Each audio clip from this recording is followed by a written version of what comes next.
Hey, everybody. Welcome back to Matt and Dwight Just Might, a podcast about two Midwest-based comedians that are trying to figure it out. Figure it out, baby. Figure it out. That's all we're trying to do. We're not even trying to really succeed. If we could just have the answer, That's all we want. That's all we want. We just want that knowledge on our deathbed of like, that was what it was all about. That's what I should have been doing the whole time. Yes, that'll be a great comfort to us in our final moments. So we take our last breath. Yes. With the knowledge that we were so close. Yeah, that's all it takes, man. We are trying to figure it out about comedy and life in general and everything in between. I am one of your hosts, Madalena Martin. With me, as always, is Dwight. Dwight, you got a comfy ass sweater on. I like that. Yeah, baby. It finally dropped below 40 degrees, so we had to pull out the winter wear. Nice. Here in late November. I know. I've been waiting, man. So I can see why it's very stylish. You like that? Yeah, I like it. It's classy. It's like for those people not watching on the YouTube channel, just listening, it's kind of a heathered gray cardigan, but it's kind of a thick cardigan, kind of like somewhere between a cardigan and like one of those it's got Irish like sailor sweaters. Irish sailor sweater. Yeah, that's what I searched in Google. I said I need to bunker down for it's like a writing sweater. I feel like a professor. Okay. I need like a wooden pipe and just like an old school typewriter. I can get these bits off in the winter when I'm like snowed in. That's what I'm going for. All work and no play makes Jack a dull boy. Sure. That's no Irish drunken sailor, but okay. I didn't say drunken. Wow. Look at the racism coming out now immediately. Ooh. Immediately because he's a sailor. He's drunk. Yeah.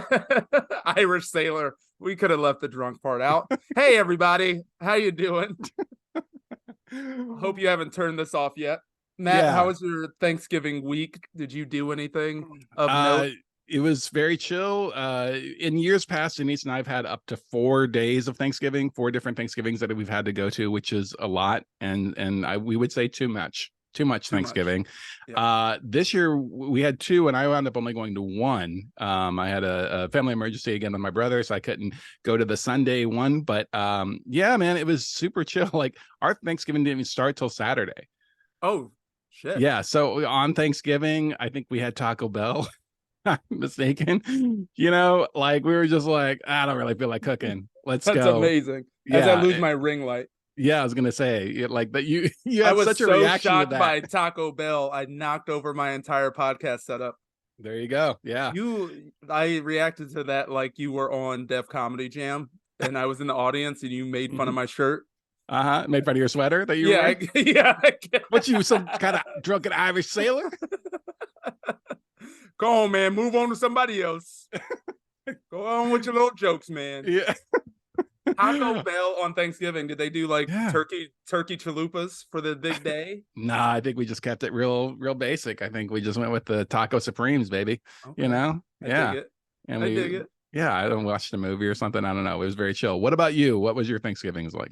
It was also pretty chill. We didn't have to travel. We usually, at least, I think every other year we go to Wisconsin or Chicago to see Megan's family. She has family in both places, and we just stayed here. And we did Thanksgiving with my family, and then we hosted Megan's family on Saturday. So too much food. Like both families just cook way too much, and everyone eats, and then everyone's like, take all this food with you.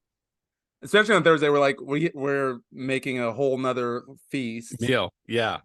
So I've been eating turkey for 7 days straight. It feels like turkey sandwiches, getting loose with it, man. We made a turkey soup last night, turkey and dumplings. Okay. Like like Bubba Gump out here with turkey. Have you made the turkey chalupa that you just said? I'm thinking about it. Your mind? I'm getting desperate. There you go. I still got 1.5 pounds of turkey left. Oh my God. Yeah, that's a lot. I've not even looked in our fridge because I didn't get to go to the Sunday one, but Denise did. And she just told me that there is food, that we have a bunch in there, because I just got back home late last night after dinner time. So I after we get done podcasting, I'm going to go and have my first official Thanksgiving leftovers meal. I'm very Nice. excited about that. But yeah, so that was it. Both of us were off. You didn't do any shows this weekend, did you? I This did past not week? do any shows, which is it felt good. It felt good. Yeah. Not to there has been like, because Thanksgiving is always on a Thursday, there have been Mhm. years where I'm like, all right, let's fit in a Friday and Saturday show. Yeah. Those are typically pretty good shows. Yeah. Yeah. But decided to take this year off, which was really relaxing. And I was happy about it.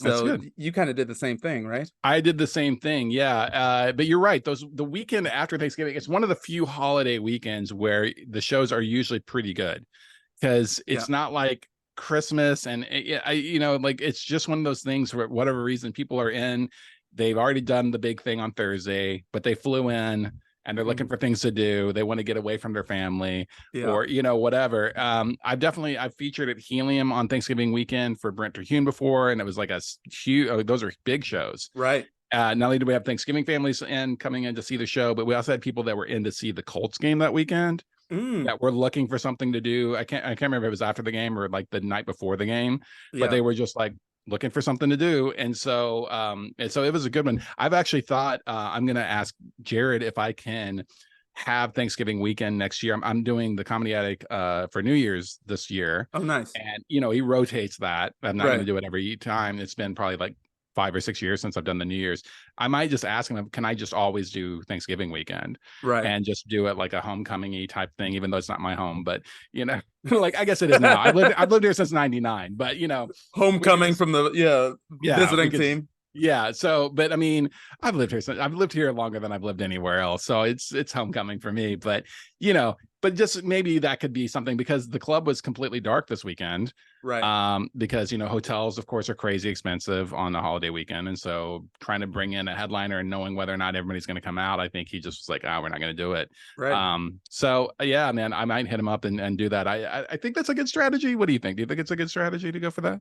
I think so. I think on several fronts, like we just said, like it's nice not to have to travel. If you can stay home, make a little bit of money, and also have the potential of really good crowds. Yeah. It's a nice stand-in. It's better than like trying to, I don't know, some of the summer months in Bloomington can be real rough. Yeah.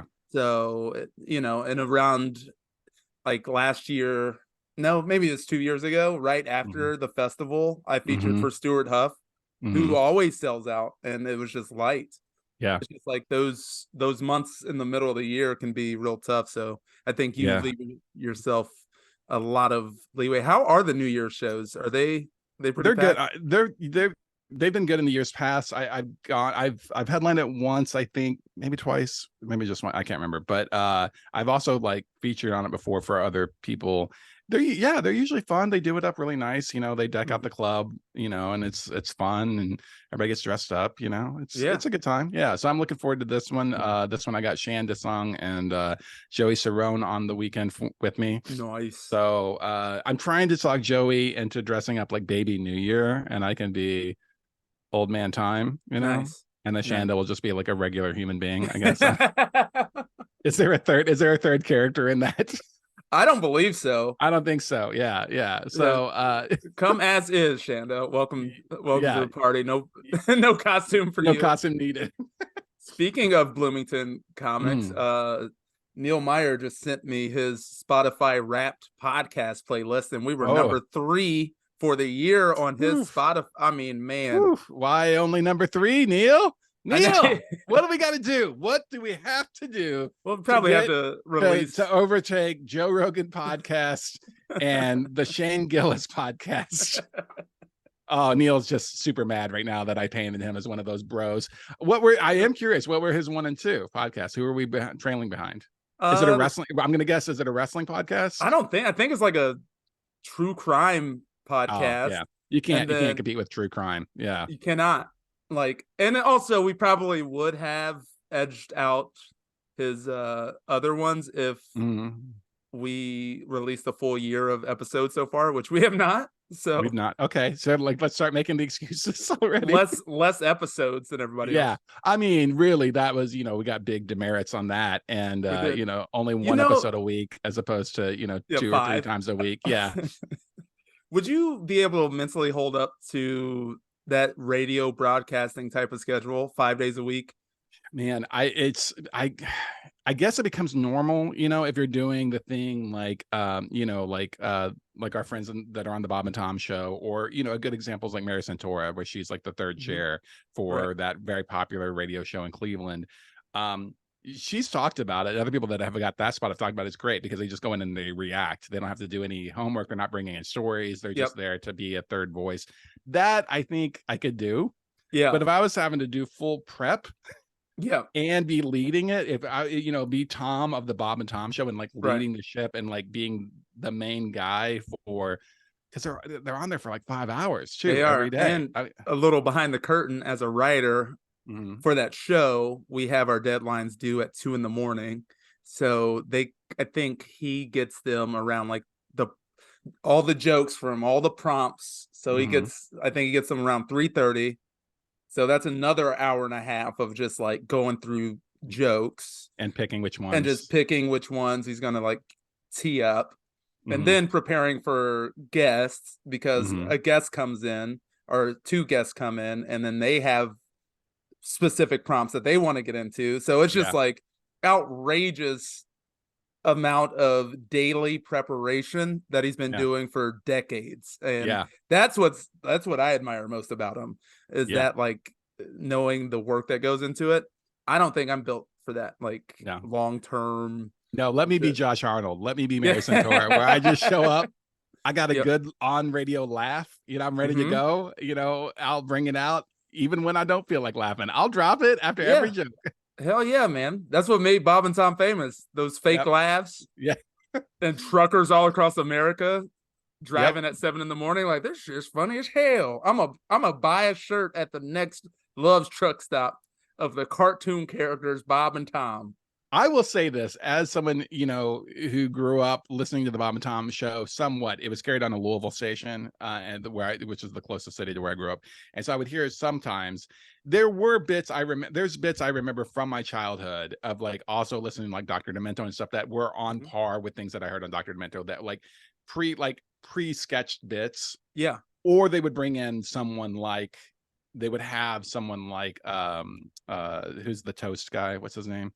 uh Oh, the but they would have like a musical comedian right. on that would do a bit that was very funny. Obviously Yeah. it was out of their act. It was not, but That's it where I was, found out about Weird Al, on Bob and Tom. Bob and Tom. Really? Yeah. Oh wow, okay, Yeah. that's great. So I mean, when he toured, they would have every comic touring yeah. through like on that show. So, Yeah, um, I know it's not in vogue to be into it as like, we're an intellectual comedian and we don't, but it has put comedians in front of thousands of years, mhm. or hundreds of thousands of years, Yep. at their height when they're like massively popular, every morning, Monday through Friday for 30 years, 40 years, whatever it's been running now. So Yep. it's foundational. And I will say that when I got on Bob and Tom for the first time, it basically, that's when I was officially a for real comedian to a lot of my relatives.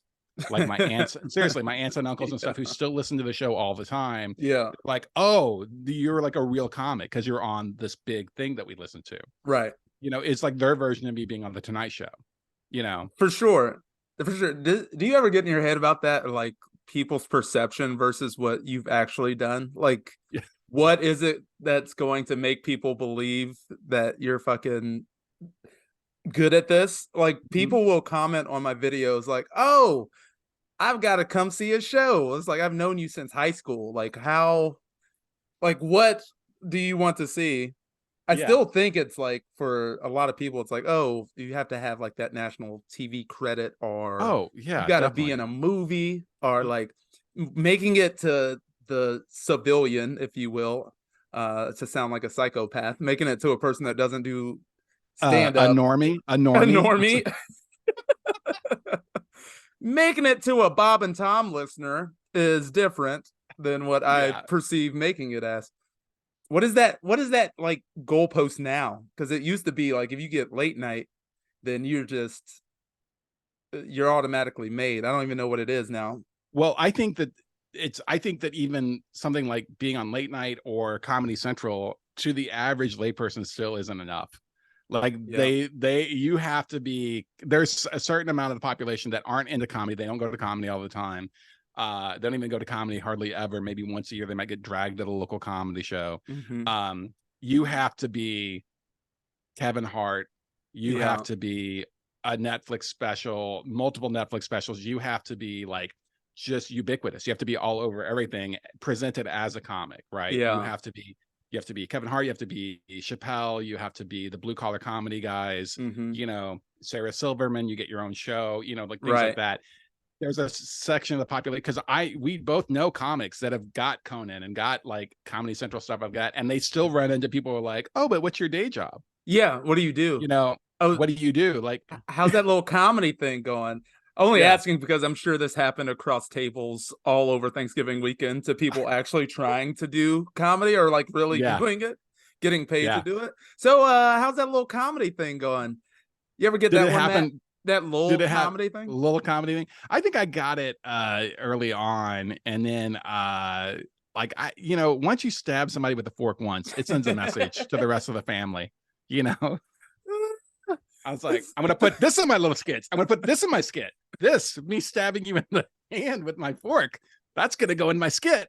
Yeah, it do be like that sometimes. I didn't get it this weekend, but recently someone asked me why I lived in Indiana after a show, and they meant it as a compliment. It's like this thing that happens to Midwestern comics where it's like you almost are looked down upon for living in the Midwest. I think that's probably just a not only related to comedy, but just Midwest in general.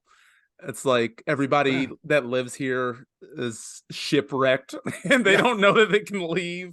It's like, I like it.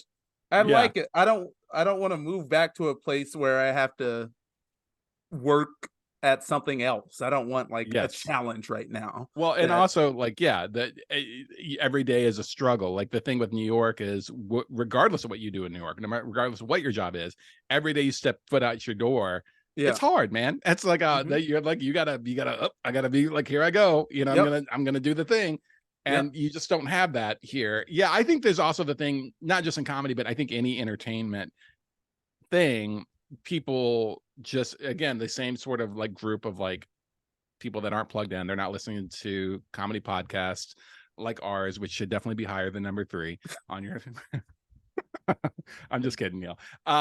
No, but I think people that aren't actively into comedy, that are more passive, they also think like, oh, you have to be in LA to do that, or New York. Oh, but why do you live here when you have to? They don't understand that you don't have to do that anymore. You know? Right. That's what, like, you used to see people use the coast as a credit, like their main credit. In from New York. And it's like that. I guess that means something to people. They're like, oh, big city. Coming to the 14th largest city in the nation. It's just like, that's it's frustrating. If you live in the Midwest and do comedy, you can make a living more so, I think, than the average comic doing it in New York or LA. Well, we're proof of that. We're proof that you can you can make a living, own a home, you know, have a life, and have not a yard, not have a yard, and not be particularly successful at comedy. Like, you know, like you can, you know, because the cost of living and everything is so much cheaper and blah blah blah. But I mean, it really is. It's just the line and the ceiling to making it to professional comedian, paying your bills, making a living, putting money in the bank, savings, and all that kind of stuff. It's just so much lower here, obviously, than New York or LA, where the cost of living is so much higher and the competition is so much greater. You know, if we had the same amount of comics in Indianapolis, you know, in Indiana, trying to do comedy or doing comedy that are in New York City doing it, you and I would have a lot leaner calendars, because there'd just be a lot more people at our same level or above us taking those gigs from us. You know, so it's also that, like, so really what this whole thing, to sum it up, if you are listening to this podcast and you are a comedian, please move to New York or LA, because Dwight and I do not need the competition. We hungry, dog. Like, do not take our gigs. Go. You know, you want to get stabbed with a fork? Exactly. Well, we take it. That's not just for Thanksgiving. That's year round. That's This fork, this fork goes year round, baby. Please leave us a review, rate and subscribe, And leave. or catch these prongs, dog. You talk about like people using being from the coast as a credit. I don't think I've seen that as much anymore. You still see it every now and then, and it usually gets lampooned pretty big. I did just hear someone that was a comic in the UK who was coming to America, and a booker booked them for a don't tell. And after we're like, yeah, I think we kind of got took. Like when they showed up, they're like, they were not particularly strong as a headliner, but we're just like, oh, they're on tour from the UK. That's got to be something, you know. I was on a panel one time, and I may have discussed this already on the podcast. If I did, I apologize. But I was on a panel for industry panel for the Motor City Comedy Festival in Detroit. And the other one of the other people on there was John Tobin from John Tobin Presents. He's a booker, books all kinds of stuff, right? And he said in this panel, and made my day, where he said, being from LA or New York is not a credit. Yeah. And he's like, and at this point with what's happening, being from Austin, Texas is an anti-credit. He's like, if you are from Austin, Texas, he's like, try to keep that a secret. Yeah, don't tell nobody that. He's like, because the people that are using Austin, Texas as a credit right now, he's like are the worst of the worst. He's like, you know, he's like, Joe Rogan moved there and opened his club, and the bottom 20% of every comedy scene moved it to Austin. You know. And so, so you just don't think that you're from somewhere means anything. Yeah, like almost leave it out of your bio. Like no one really cares. Like no one really cares. Like I get needing words to fill a paragraph if you don't have a lot of stuff, and then you can, you know, but you know, that stuff needs to fall by the wayside as you continue to do more stuff. Like, yes, as you get actual credits, you move that bullshit stuff out of your bio. You don't leave it in. Yeah. You don't go, hey, I was on an episode of Good Bones on HGTV. You don't put that first in your bio. One time I was in the studio audience for David Letterman, and he said, hey to me. You were on camera. That counts as appearing on Letterman, and you should use it.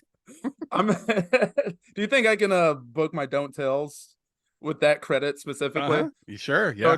Since people are not watching tapes anymore. I know, exactly. How about this? How about you're like, here's how you spin that Letterman thing. It's like, oh, anybody could do crowd work from the stage. I was doing crowd work as the crowd. And I was doing that shit years ago, man. Comedian destroys David Letterman from his chair. Yeah. God. So on the bio chip, just like it is rough when you don't have any real credits or anything, but like don't make shit up, and like it's just tough. And also, like, you probably don't need a bio until you're starting to get things. Like it's just like the whole idea of a bio is, I mean, really they only use that for the headliners. Most places that even use them for promo, it's only for the headliner. So if you are just trying to get in your foot in the door and open someplace, you don't need to have a bio. You know, you can tell them like, I've been doing comedy for 5 years and I won this contest, or whatever small things you had to kind of try to sell yourself enough that they're going to look at that clip. But it does remind me of some of the worst bios I've ever seen. I've seen some wild shit in some bios. You don't need to be funny in your bio. Yeah, like it's save those brain cells for the stage. Everybody's gonna be all right, man. I think it's I think it's a funny thing to how much we focus on the things that ultimately don't matter that much. Yeah. The reason I brought up the quote unquote success thing is because it's a part of our larger conversation of, like, when we're trying to set goals going into the new year, what does that mean for you instead of what does that look like in the grand scheme of comedy? It's very important to differentiate those two things. How do I get to the point that I want to be for myself, for my career, in a actual reachable way? Like, everybody wants to set a goal, like, I want 1 million followers on Instagram. Yeah. Well, then you want to become a social media manager. You don't really want, like, what's that have to do with your comedy? Right. Now, does that tie into, I want to grow my audience? Of course, we all want to do that. So be specific with goal setting, and like, reach out and ask questions as I'm like going through my year, the year that I had a very good year. Did a lot of shit. And now I'm at the point where I'm trying to see how I leverage this year into a better next year. So that's just been on top of my mind. So a little goal setting wisdom, if you will, from your boy. Well, I think this would be an excellent challenge for the podcast, not just for you and I, but then also for the listeners. You know, we can try to verbalize, write out like what are our goals for next year. So you're talking about, you're trying to leverage this good year you went back, which I think is an excellent first step. Look at what you did this year. Try to look at it objectively, you know, because I think a lot of comics fall into the, oh, I didn't do anything, or beat themselves up, or these shows didn't really matter, you know, but like you try to be objective about it. Like, did you do a bunch of shows? Did you get into new rooms that you hadn't played before? You know, did you move up? Were you hosting and now you got to feature someplace? Be, you know, but on the other hand, don't be the other kind of comic is just like, I killed it because you did, you know, you did 2 more open mics this year than you usually do, or, you know, just be realistic about it. But yeah, so I think that's step one is like, you know, list 3 things that you did this past year that were positive steps in your career, and then list 3 things that you want to accomplish next year that are realistic and that are, you know, based off of what happened this year. I think this is an excellent challenge for everyone out there too. People listening, please send in, you know, your list to us, and we'll talk about them on an episode. We'll talk about ours, and then we'll give it like a week or 2, because this is a good end of the year. It'll be a good end of the year thing to do. So we'll remind you next week of this challenge as well. But just really think about it, and then send in your list of 3 things that you accomplished this year that you're proud of, and 3 things that you want to accomplish in 2024 in comedy, and we'll read those on the air. You can send those to our Gmail account, which is MatandDwight@gmail.com, MatandDwight@gmail.com. And that is also where you can send general questions for the podcast. And we do have a question of the week. Are we ready for it? Should we jump in? Plug those dates real quick. Okay, yeah, we don't want to wait till the very end. Plug those dates real quick. Now that we got a hook and we gave the homework. Yes. You gonna go first? You want me to go first? I'll go first.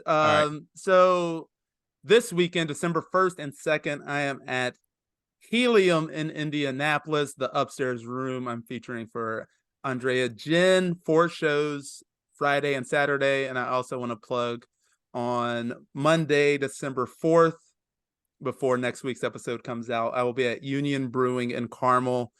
Excellent lineup. It's a fun show. It's free. So if you're around, come to a show. I'm around. DwightSimmons.com. Yeah. He around. I get around. Get around. Also, before I plug my dates, I want to plug something else. On Friday, December 1st, Gwen Sunkel's new comedy special drops on YouTube. 2-person job. Gwen is a friend of the podcast, and I'm excited to see it, because I have not gotten to see Gwen that much in the last year or so, or 2. So I think there's gonna be a bunch of stuff on the special that I don't know. You know? And this is her second special. She had a pretty quick turnaround from the first one. So she's been working, she's been grinding and getting those bits worked out, and I'm excited to see it. And I believe that is a 4x3 production, right? It is your homies. All right. It is. I believe it's her first special. She just did an album, so. Oh, okay. So first special, but second hour of material, maybe, or something. Yeah. Okay. Yeah. So that'll be very exciting. Check that out on Friday, December 1st on YouTube. That's our recommendation for today. That's our this motherfucker.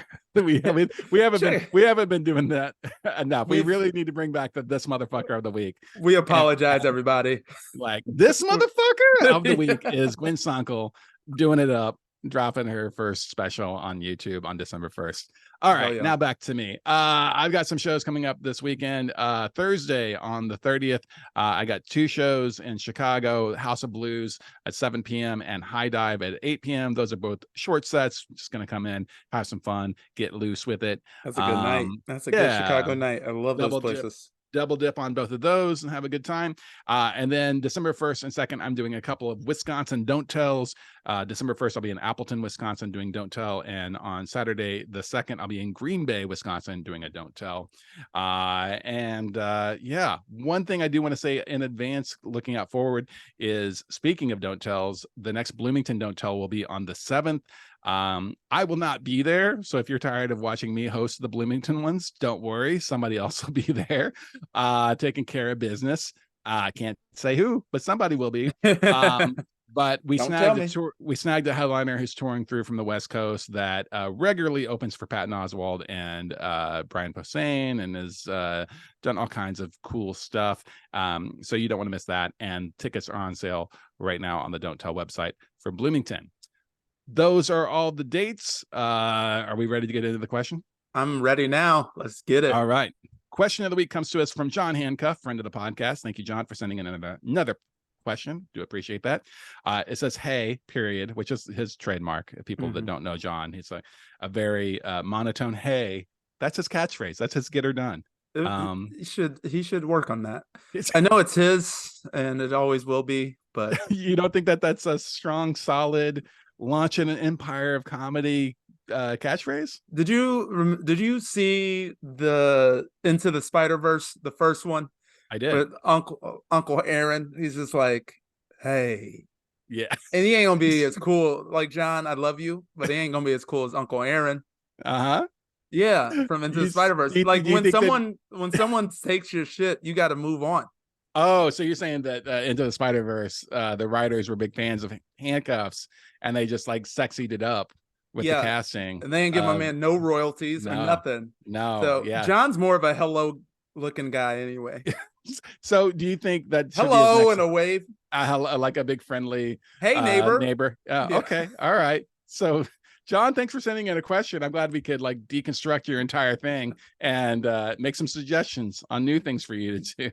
You wanted advice. You got advice. You got advice that you didn't know you were going to get. All right.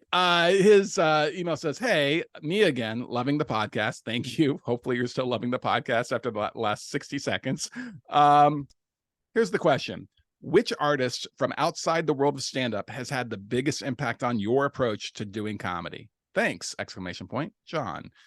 This is a great question because yes, stand-ups influence stand-ups, but so much more, I think, gets into who we are and our senses of humor. You know, like we talked about Dr. Demento early on, right? There was some stand-up on Dr. Demento every now and then, but it was mostly funny songs and skits, and like here's a Monty Python thing. Right. That stuff I think is foundational to our sense of humor growing up, and I think that never goes away. I think you continue to read books that are more humorous, that aren't necessarily, like I know Dilbert was a big influence on you.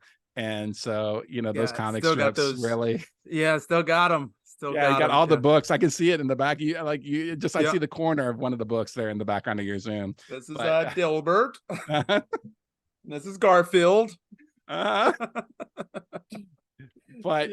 I do think there are things that influence us, in ways outside of just normal stand-up. So do you have someone that you can think of? Like I actually know one of yours.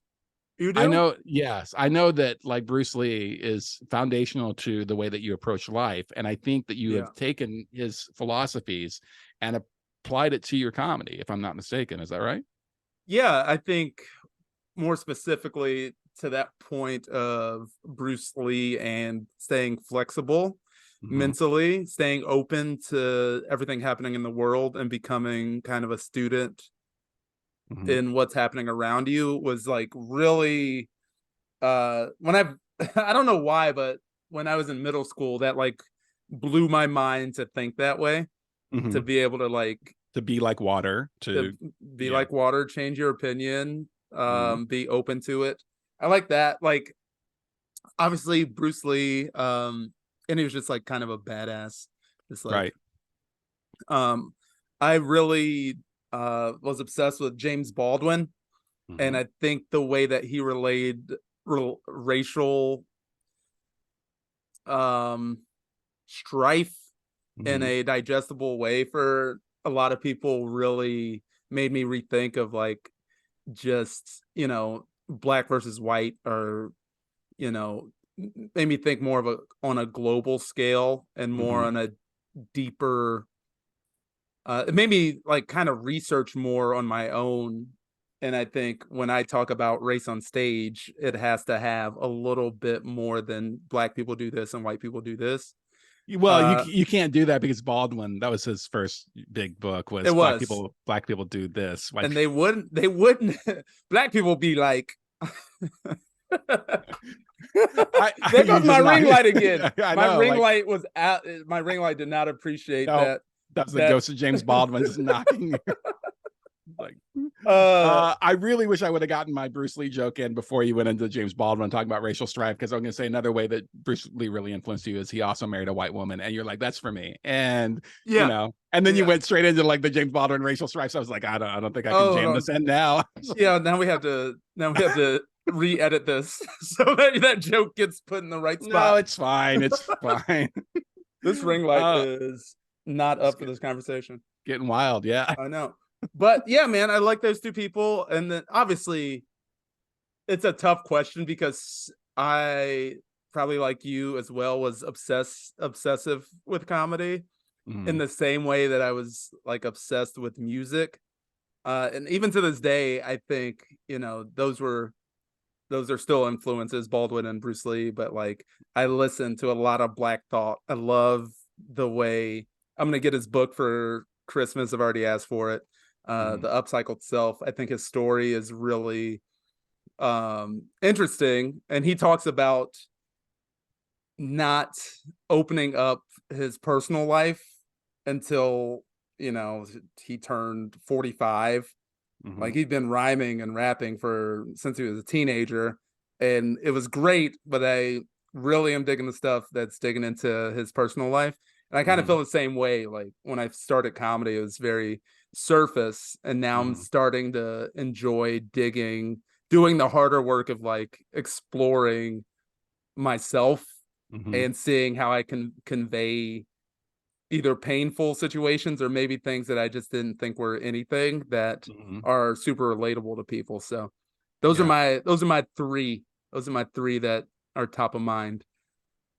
Those are great, man. I think, man, I wish I had ones that were as strong and not directly comedy related. Dr. Demento was very foundational to me as a child, as was what little bits of Saturday Night Live I could watch when I would sneak out of my bedroom, right? And like my Yeah. parents had fallen asleep on the couch.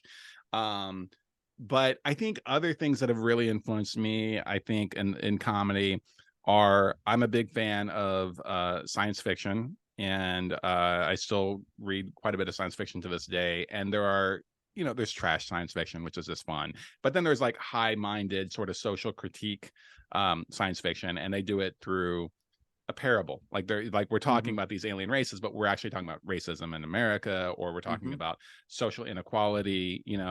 I'm a big fan of this series called The Expanse. And The Expanse really gets into exploited worker class and like really Yeah. real things. And I think because I've read so much of that, it has influenced the way that I'm going to write a joke that seems like it's about one thing, but it's about another thing, Oh, love that. or yeah. And I don't do that all the time. It's not like it's all the time, but and it doesn't even necessarily have to be a big topic like racism or social inequality. Although I do have jokes that touch on that kind of stuff. It can even just be about things like about the male ego. Mm-hmm. I'm not going to present it as it's like I'm talking about the delicate male ego, but the subtext of the joke, with myself usually as like the butt of the joke, is that idea Right. of like our identity, our idea of masculinity is fucked, Mm-hmm. like it's just such a trap sometimes, you know. And so I think science fiction influenced me in that way, Mm-hmm. to kind of think in parallel ways like that.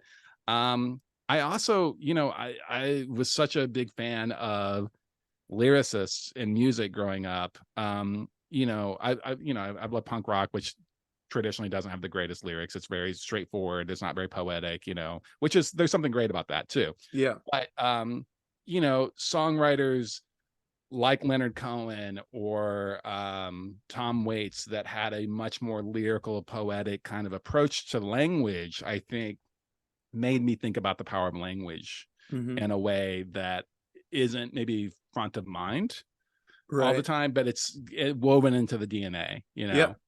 And so I think that those are, if I had to really kind of trace it back, I think those are the things that do show up in my comedy in very subtle, like behind the scenes ways. You know, Yeah. you're not going to see it in the joke usually, Right.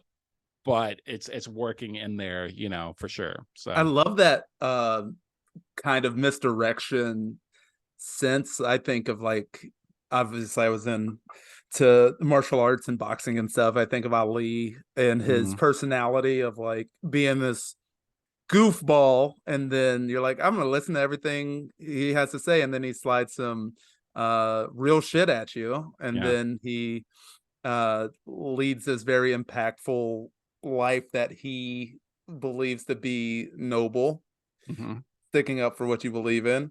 Is the guy that's like, I'm the prettiest, I'm float like he's Yeah. rhyming, like he's dancing around the ring, and then, you know, I'm not going to fight in Vietnam. Yeah. Like this is He this is a seemed like, yeah, the good, like the Flash and showman seems like this very, you know, petty, vain person, right. you know, who's a narcissist, but then like reveals all these depths to him, you know, and that like that was clearly an act, you know, because like his life, you know, even while he was still boxing, but particularly post boxing, was all in service to the Right. community and to the Muslim community and to like the community in Louisville, his hometown, my hometown as well. Anyway, I throw that out there. Me and think Ali, basically the same. shout out shout out to Louisville. Yeah. You know, if I ever get an Olympic medal, I'm also throwing it in the Ohio River. You know what I'm saying? This is what I think of this country. No, I think that's great, man. I think since we're both kind of storytelling comics, we kind of think in that way. It'd be interesting to have the perspective of someone who's like a one-liner, or like, Right. because there are, you know, authors like Vonnegut, or authors like Sedaris, that probably have a greater impact on comics like that. I think we talk about this, like living a life that's outside of comedy, even if you're not like, all right, I gotta read to get inspired, just, you know, doing stuff that you like informs the way that you think about life, and I think that is what informs your comedy. So yes. I'm super happy that John asked this question, because now it has me thinking about like, what the hell did the Avengers, the last 20 Avengers movies inform my last album? Maybe, I don't know. Maybe that Luke Cage shit. Yeah.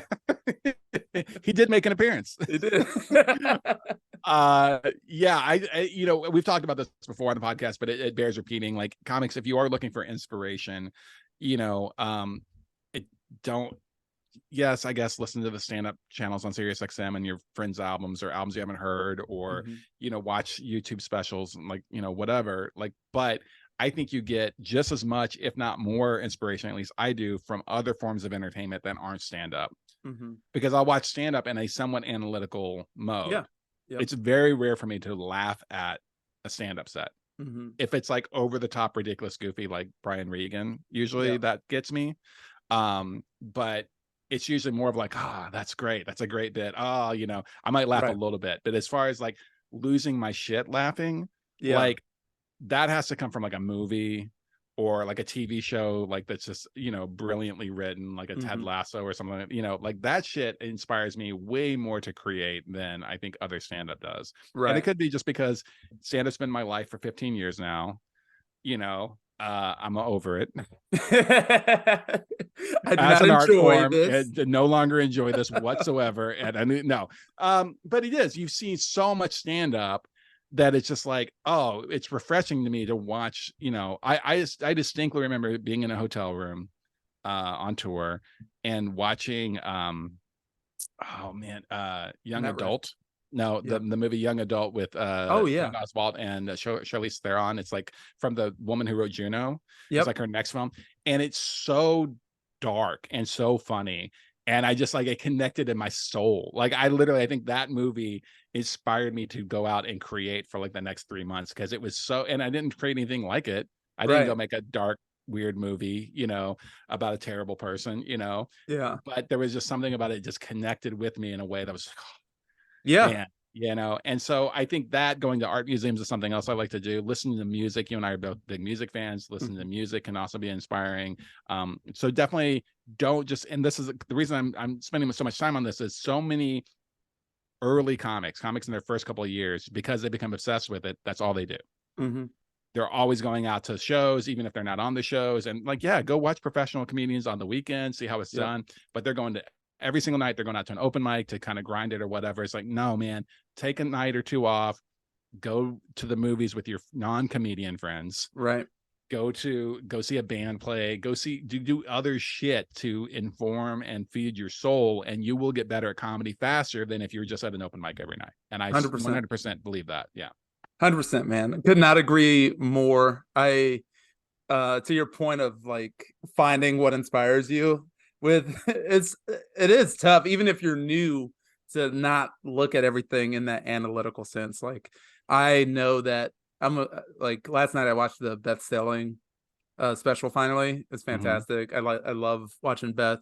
I'm gonna watch the Birbiglia special that just came out, because it's not really it's its own thing. Birbiglia is his own thing, and that's kind of energizing to me. And anytime Bamford puts something out, I'm gonna watch that. Like, yeah. So I know I'm not watching a ton of stand-up because I'm around stand-up all the time, but there are people that still like, I gotta see this. Roy Wood Jr., like, I gotta see the top of the heap. I will say, like, to avoid burnout, especially if you're new and you're trying to move up, just if you're going to the club to watch shows that you're not on, try to discern the difference between, all right, the host, the middle, and the headliner. What sets each person apart? And then that's the analytical sense you want to focus on, especially like, man, I'm trying to get to featuring, or I want this club to give me a shot at headlining. Look at what the headliner's doing, look at what the feature's doing, try to see the difference and see if you can implement any of those into your own act. But I think just, you can't turn comedy off, but it can't be the only thing. Exactly. Yeah. And it should be super analytical. You should be obsessed with it at the beginning. It really should be like an illness. If you can't not do this, don't do it. Like, because most people don't make a living at it. Most people, and it's like a lot of heartbreak and a lot of kicking the nuts, every bad set and getting turned down. Is, we hear no all the time at every level. And so, but if you are obsessed with it, if it is like you just can't not do this, you got to do it. Then the analytical aspect of it should be first and foremost. Don't be a social club. There's, like, yes, you can be social and have friends in comedy, but there are definitely comics who come into it, and the main reason they're into comedy is because, I now have an instant friend group. Right. It's like, cool, great. And if you're in your early 20s, I understand that, that's your version of going to college or working in a place for the first time and getting to meet actual other people. But it cannot just be that, so many times you see the young comics, or just even older comics, they aren't watching the show. They're out front smoking and talking with all the other comics. And, there was a club that I used to do regularly. I'll just say it. The Caravan in Louisville. I used to headline it once a year. And I was always amazed, even before I moved up to headlining, when I was featuring, like, local comics, if they came to the weekend shows, they sat in the front bar and just bullshitted with each other. Yeah. And it's like, they've seen each other they weren't, and I'm not saying they need to learn something from me, but it's like, you can't learn nothing from Sean Latham. You can't hear how hard he's destroying. Right. I mean, I opened for Sean there. I featured for Sean there one time, and he had the strongest first 10 minutes of a set I think I've ever seen on a comedian. Yeah. Like, every show, that first 10 minutes, murder. And I mean, the rest of his shit was good too, but it was like so fucking raucous. And like, did any of them come in from the bar to watch? It's nuts. There's nothing. And it's like, oh fuck, I need to go see what the fuck is going on there. Maybe I can learn something. No. So if you are, and that's not to denigrate the entire Louisville comedy scene, there's some really great comics in Louisville, but like, back in that time, and what we heard, and what I heard none of y'all are doing shit. You don't care. but back in that time, and You ain't Muhammad Ali. You still see it today, like here's the thing is like, I don't think you see it as much with the attic because it's hard to go outside and smoke at the attic. It's upstairs. It's weird. It's very obvious when you come back into the room, right? You can't just sneak out. You can't just be out hanging out like, but there are other clubs where people are like in the front bar area instead of watching the show. And I'm not saying you got to watch all the show all the time, but that social aspect of it should be secondary to the craft. Yeah. And so you better be present and not think that you can't learn something from other comedians, because that's where that shit comes from. Right. It's like, oh, I'm already good. Well, if you're as great as you thought you were, you'd be booked right now at another place and performing on stage right now instead of just hanging out, talking 100%. Shit with the same comics that you talk shit with every weekend, 100%, man. Yeah. So be obsessed, but also take in other interests in life. I think I think every third episode we get into this, but it's important, Yeah, it's important. I think, thank you, John, for sending in that question. That was brilliant. It really got my juices flowing. And John, let us know how the hello and big wave works for you from now on, since I think it's going to work. Dwight has told you that you're no longer allowed to go, hey, let us know how this new thing. What about a howdy? Do you think he can pull off a howdy? I think he can pull off a howdy. Because if he sticks with the hey, then he's just appropriating a Black Spider-Man. And we don't want that for your life, John. We want people not to get canceled. Let us help you. Howdy, neighbor, with a big wave. Yep. Stay in your lane, John, is what Dwight's saying. Dwight's saying that howdy, neighbor, is the only appropriate greeting for a white man. It is. It has to be. Yep, that's why I love to see Michael Rappaport just say howdy, neighbor. Like, I love it when he does it. Oh yeah, he's like, howdy, y'all motherfuckers finally ready to laugh. Oh man.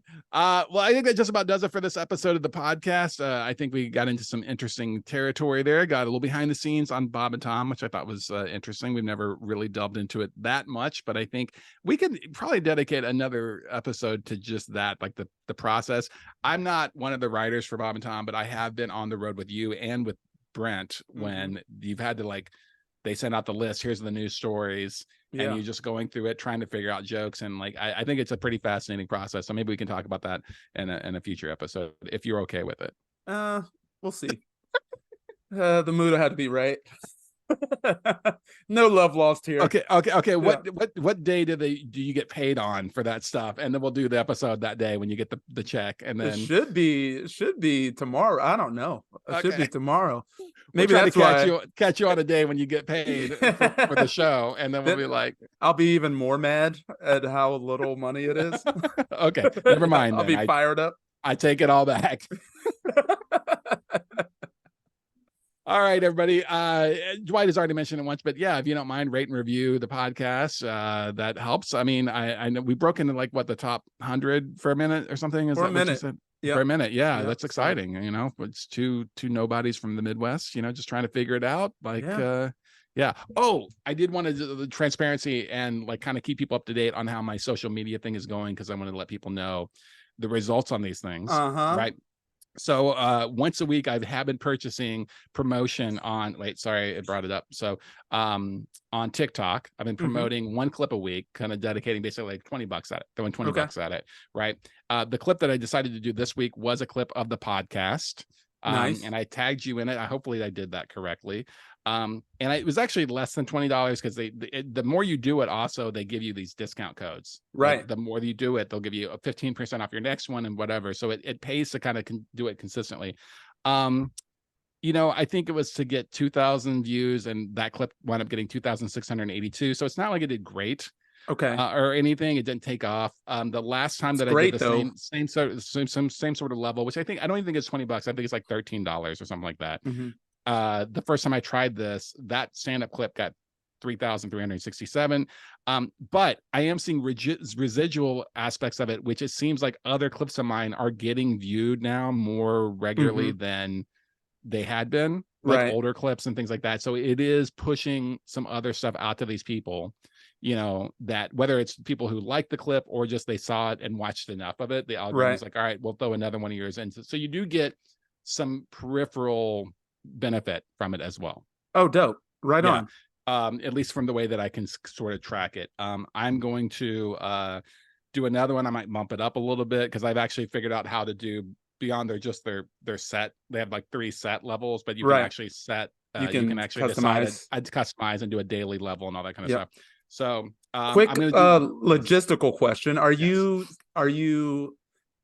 setting your own audience, or are you letting TikTok choose your own audience? I just let TikTok choose it because I was going with these preset packages, which you don't get to set the audience. Right. Today I was getting into the more customizable version where you get to set your own audience. So I've not done that yet. Yeah. I don't know what I mean, obviously, if it's a clip that is trying to move tickets, right? Like if I'm going to be pushing the New Year's Eve shows, which I'll probably do that. I'll do promotions for that. Then selecting the audience, I'm assuming select the audience, you can do geographic as well. Right. Yeah. So then I'll target it, but for these, I haven't been doing it. So yeah. So I think that's a big differentiation of once you like narrow your focus, you're obviously going to be drawing out of a smaller pool. So, but the quality of the views you get, the click-through rate should go up. So when you're trying to sell tickets versus trying to just expand reach, which is both things are important. I think it's a great experiment, and I'm excited to see what happens. Like it's this algorithm, quote unquote, is always changing. So I think it's a good experiment to do as like a learning exercise. I think so too. And, we've talked about, you mentioned it too, like people should get in on this while the price is still cheap. Yeah. Because we went through this whole thing where Facebook was super cheap for a while, then they jacked it up. TikTok is very affordable. Like I said, I think I've spent $13 each week the last 2 weeks. Yeah. And again, nothing is going bonkers crazy yet, but it might. And it's like, it's literally 2 cups of coffee at Starbucks, to try it. And so, as I said, the more you do it, the more discount codes they give you too. So you can go up a level and still wind up only spending $13 because you get the discount code. So I encourage all the comics listening, give it a try. It's not a big investment, see if it works for you, Yep. But anyway, so I just wanted to, I should have thought of that earlier on. I know we were already saying the goodbye, but it's important. I wanted to keep reporting on this every week, like how things are going. I love that. This, so y'all got a little PS from Matt. And just a little mid-credits bonus scene,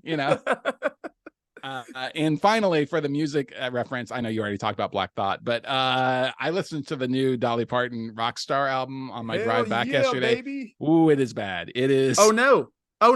I love Dolly, but man, it's karaoke. Like it is really? The arrangements are spot on from the original versions of the song. Like she doesn't fucking change anything up. It's like literally just like, well, if you just wanted to hear what she would sound like doing that song at karaoke, now you know. No, she didn't even like re-release, or she didn't do the Taylor Swift thing. I mean, she did, but she was like, what if I made it at like 77? Right. What if he's like, what if I made it like change the arrangements and mix things up a little bit? It's so straight on. I mean, it sounds Heart of Glass with her and Debbie. Man. That's the other thing. That's the other thing is she has a lot of the lead singers of the bands of the songs she's covering on it with her. Oh God. Like, so they're either duetting or like taking turns, and it's just like, well, now it totally sounds like karaoke now. Like, it's just the wildest thing. I love Dolly. She's amazing. One of the best human beings, obviously, to ever live. But this ain't it. This ain't it. Man, we got to get that Andre 3000 Dolly Parton collab and just see what happens. Yeah, I'm just glad that we can sing it over the flute. Horribly disappointed with albums that we were like, oh, it should be pretty good. All right. It's a sad existence. Maybe AI should take over creative control. I don't know. What's happening. Maybe AI did. This Dolly Parton album sounds like AI did do it. Oh man. Thank you guys for listening. Please, as Matt said, leave us a review, send a question. I'm full of tryptophan. I will stab you with a fork if you do not do so.